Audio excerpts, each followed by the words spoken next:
kudu ngagem guru akhirat, guru yang ngajarkan khusus tentang ilmu kaweruh, ilmu tauhid.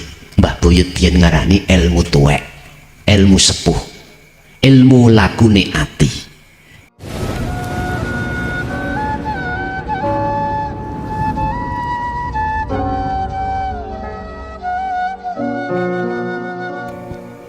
Terus bagaimana kita bisanya menjadi hati yang terang, hati yang makrifat pada Allah.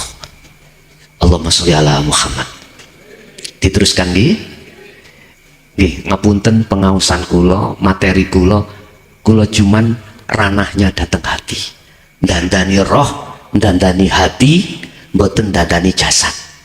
Nek dandani jasad sampai mulai akil balik wis dididik ilmu syariah. Iku kanggo dandani jasad. Ibarat orang sholat, oleh karena kiblat kita orang Islam ada di Mekah Barat, maka orang Indonesia sholatnya harus menghadap ke barat. Itu jasad diatur hukum syariat. Wis bener. Sekarang hati atau ruh.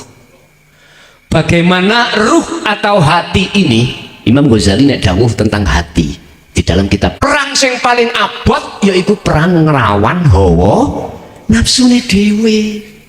Nek perang Badar nek Pak nyun sewu, subhanallah gampang.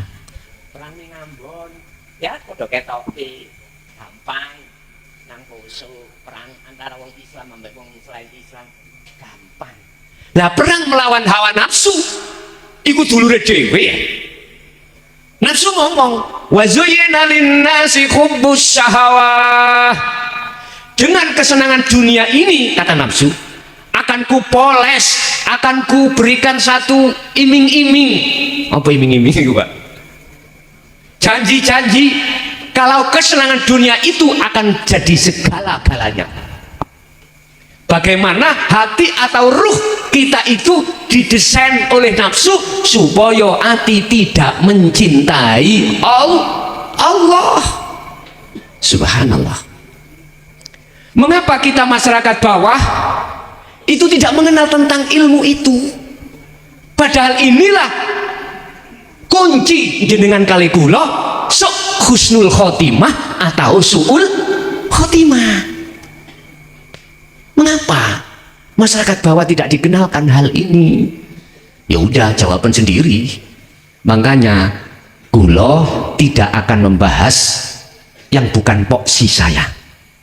Poksi saya hanya membahas tentang bagaimana menciptakan hati kepada Allah itu bisa mencintai selama-lamanya. Kula mboten bahas ilmu tentang hukum syariah, saya hanya membahas tentang ilmu hakikat. Berarti ranahnya terhadap hati untuk membebaskan hati dari belenggu hawa nafsu. Makanya nek dereng diterima kula nggih ngapunten ingkang kathah. Estu Mbah Yai mohon maaf sebab kula niki bek sisi tugase dari Allah untuk memberikan tata ngelmu hati untuk bisa mendekat pada Allah sehingga syariate melaku, hakikate melaku nuju makrifat Allah. Bapak Ibu hadirin rahimakumullah, kembali dalam satu pertanyaan. Apa syarat yang harus kita persiapkan untuk menjadikan hati yang sing selamat sebelum kita mendekati ajal? Bagaimana kita menciptakan hati yang betul-betul qanaah, yang betul-betul istiqomah menyang Allah Subhanahu wa ta'ala. Pun kula tutuke nggih, mungkin jenengan padosi piyambak. Ngene gak trima nek sik dereng ketemu jenengan saged madosi kula lewat 0856 3282 561. Niku kujadikan media untuk ngaji. Media untuk ngaji di seluruh Nusantara, khususnya seluruh dunia pada umumnya. Sehingga mohon maaf, oleh karena di situ banyak yang bertanya, kadang tanyanya pagi, tak jawab subuh, karena terbentur dengan waktu dan kesibukan. Mohon maaf, kok gak langsung dijawab saiki ya? Mohon maaf, saking banyaknya yang masuk. Pun Bapak Ibu, pertama pun sampai catet ning ati sampean. Oleh karena Allah memberikan dua ajaran. Siji ajaran yang dibawa Kanjeng Rasul Muhammad Sallallahu Alaihi Wasallam tentang hukum syariah yang membenarkan atau menoto jasad ini biar hablum minan nas, beragama kita benar. Yang kedua, Allah memberikan ajaran lewat baginda Rasul yang tertuang di dalam surah Al-Baqarah ayat 256 yang ajarannya disebut ajaran tentang hati, ajaran khusus membahas hati menyang Allah. Di situ disebut qad tabayyana rusdu minal ghayy, ajaran yang membebaskan ruh atau hati dari belenggunya hawa nafsu. Bapak Ibu, ini yang jarang disampaikan di kalangan masyarakat menengah ke bawah. Pak, ini jarang. Makanya saya memberanikan diri jauh-jauh dari Jawa Timur ke sini. Saya hanya memberikan hidangan menawi jenengan niki purun nedo utawa mendahar atau memakan atau menerima ajaran tersebut. Apa ajaran yang dimaksud qad tabayyana rusdu minal ghayy? Yaitu ajaran yang pernah disampaikan oleh baginda Ibrahim alaihissalam, millata Ibrahim hanifah, ajaran yang hati condong terhadap mentauhidkan, mengesahkan Allah. Wis, kuncinya pertama, jenengan kedah madosi Nabiullah Ibrahim. Jenengan harus berguru terhadap Rasulullah Muhammad Sallallahu Alaihi Wasallam yang sekarang tabi'in as-solihin. Pengwingkingi wonten as-solihin. Siapa mereka?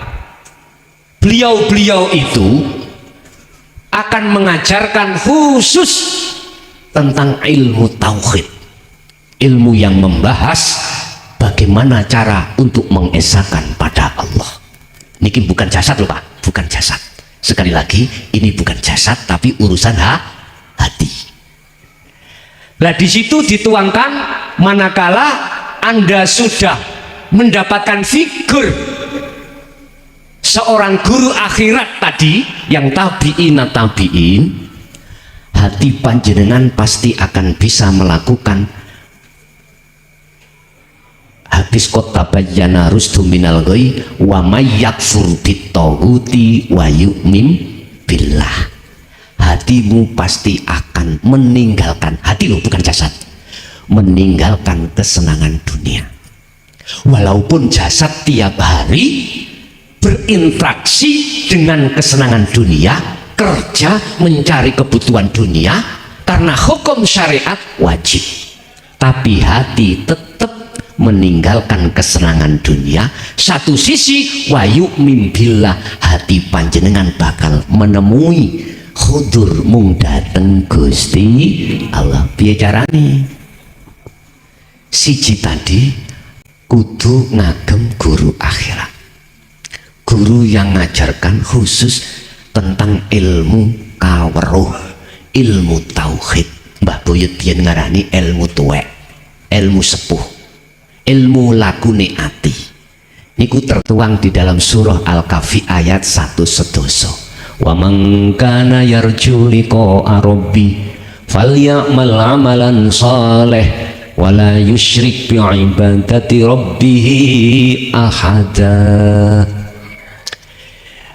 Carane sampean bisanya ketemu Allah, bisa Allah iku mau apa mau jenglet apa welo-welo cetha welo-welo siji kudu wa amilus sholihah. Lagu sing bagus, lagu bagus iki bukan lagu jasad tapi lagune hati. Sekali lagi, yang dimaksud wa amilus sholihah yaiku lagune hati pada Allah. Sapa wonge lagune ati iku bener, mesti lagune jasad melu bener. Sebab kata Syekh Ibnu Athaillah di dalam kitab Sarhul Hikam dawuh, ati koyok raja, roh iku koyok raja. Lah prajurite iku jasad niki, tangan, meripat, kuping, cangkem dan lain sebagainya. Nek rajane dolim mesti prajurite melok dolim. Nek rajane taat mesti prajurite melu taat. Gak kira rajane taat prajurite dolim ra kira. Mesti nganut rajane. Nganut rajane. Estu Pak, niki wis dadi rumus, ngeten niki dadi rumus. Rajane laku yakfur bitaghut, meninggalkan at-taghut niku nek makna murad iku berhala. Pira-pira berhala. Jothoke kok disebut berhala iku piye? Ditarik dari kacamata hakikat makrifat bukan syariat. Hati saya mencintai selain Allah. Yang disebut sebagai kesenangan dunia. Loh, niki lho jenengan bakal lelaku pasti akan melakukan meninggalkan kesenangan dunia hati ini walaupun jasad ini di tengah-tengah berinteraksi dengan kesenangan dunia. Karena Allah juga ada di situ. Berhubung sampai punya sistem untuk bertemu Allah pasti akan bisa bertemu. Hati sampai tidak bertemu kesenangan dunia, hati sampai bertemu Allah, jasadnya bertemu kesenangan dunia. Perlu nih kanggo ngingoni anak bojo ambek kanggo perjuangan di agama. Paham nggih? Lah siji nek pun kepanggih guru sing kados mekaten Bapak Ibu. Ngapunten ingkang kathah. Jenengan mengke bakal diwejang, bakal dipahamke tentang ilmu bagaimana cara menjinakkan hawa nafsu tadi.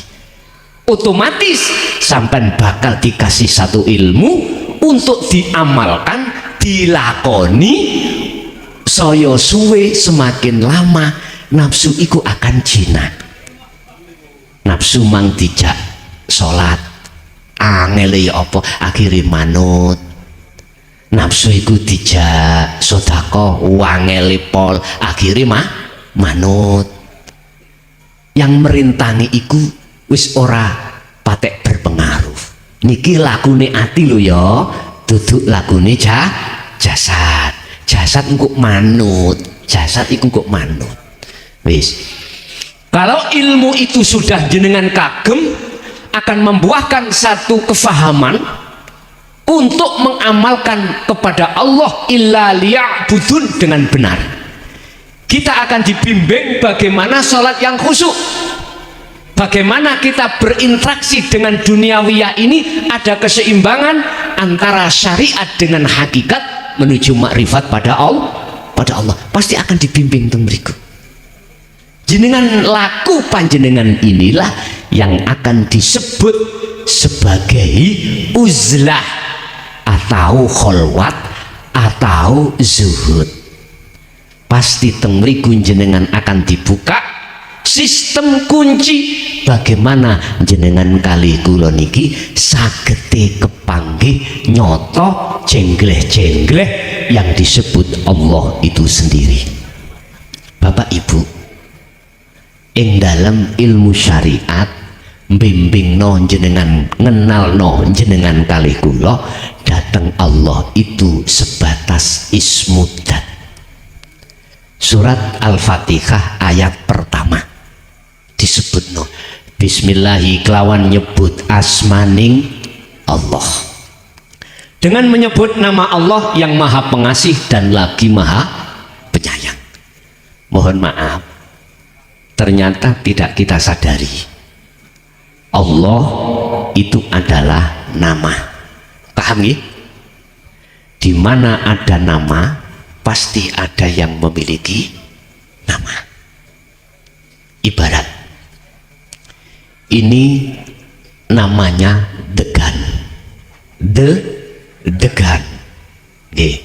Degan, kerambil, klopo, Itu nama. Lah, wujud yang memiliki nama degan ini, mohon maaf, piring memiliki nama ini apa? Piring sami ya.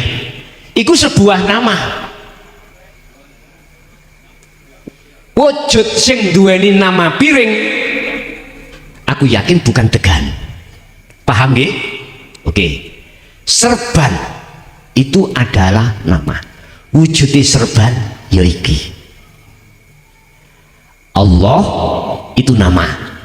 Yang memiliki nama Allah itu yang mana?